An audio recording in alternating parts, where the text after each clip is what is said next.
My dear readers, listeners, and of course, friends.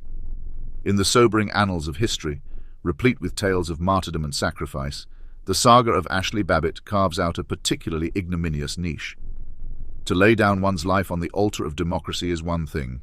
To do so in the hallowed halls of the US Capitol, seduced by the siren song of misinformation and the grotesque carnival of Trumpism, is quite another. Let us not mince words.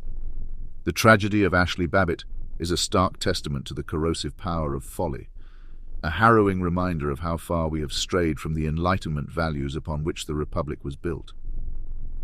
Imagine, if you will, the sheer absurdity of dying for Donald Trump, a man whose commitment to the principles of democracy is as fleeting as his attention to detail. The comparison to Helen of Troy, whose beauty launched 1,000 ships and sparked a war that would be immortalized for millennia, is as apt as it is tragic. Helen, at least, had the virtue of being celebrated for something more than her mere presence in the annals of myth. Babbit, on the other hand, will be remembered not for valor or virtue, but as a cautionary tale of wasted potential and misguided allegiance. The events of January 6th, where Babbit met her untimely end, will be dissected by historians and political scientists for generations to come. But the essence of the matter is this. A mob, fueled by lies and incited by a demagogue, sought to overturn the results of a free and fair election. In their misguided crusade, they defiled the very symbols of American democracy, and Ashli Babbit, caught in the throes of this collective madness, became a martyr for a cause as baseless as it was destructive. To those who would lionize her, I offer this rebuke. Martyrdom in the service of tyranny is no martyrdom at all. It is rather the ultimate betrayal of the principles for which true patriots have laid down their lives.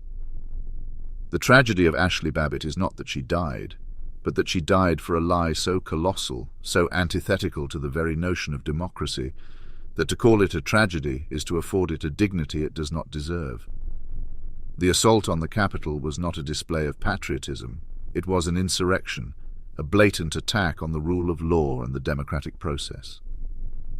Those who participated, whether through acts of violence or complicit silence, stand on the wrong side of history, enemies not just of the state but of reason itself. The saga of Ashli Babbit is a grim reminder of the fragility of democracy and the pernicious effects of demagoguery. It compels us to confront uncomfortable truths about the ease with which the masses can be manipulated, the seductive power of false narratives, and the dire consequences of abandoning critical thought. If there is any lesson to be drawn from this sordid episode, it is that our commitment to the principles of democracy must be absolute, our vigilance against the forces of tyranny unwavering. Let us pause for a moment to consider the sheer, unadulterated absurdity of Ashli Babbit's final act.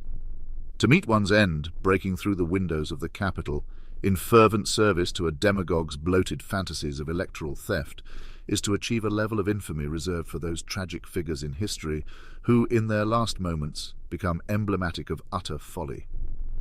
There is a certain grotesque irony in the fact that Babbit, a veteran, chose to lay down her life not in the defense of her country, but in the desecration of its most sacred democratic process, all at the behest of a man more akin to a carnival barker than a commander-in-chief. This was not the noble sacrifice of a patriot. It was the final misguided gambit of an individual ensnared by conspiracy theories and the toxic allure of a cult of personality. In the end, dear readers, let us not forget that democracy, for all its imperfections, remains the last best hope for a free and just society. It is a flame that must be guarded, lest it be extinguished by the dark forces of irrationality and authoritarianism. The tale of Ashli Babbit, tragic though it may be, must serve as a clarion call to all who cherish liberty. The price of freedom is eternal vigilance, and the cost of folly is far too great to bear.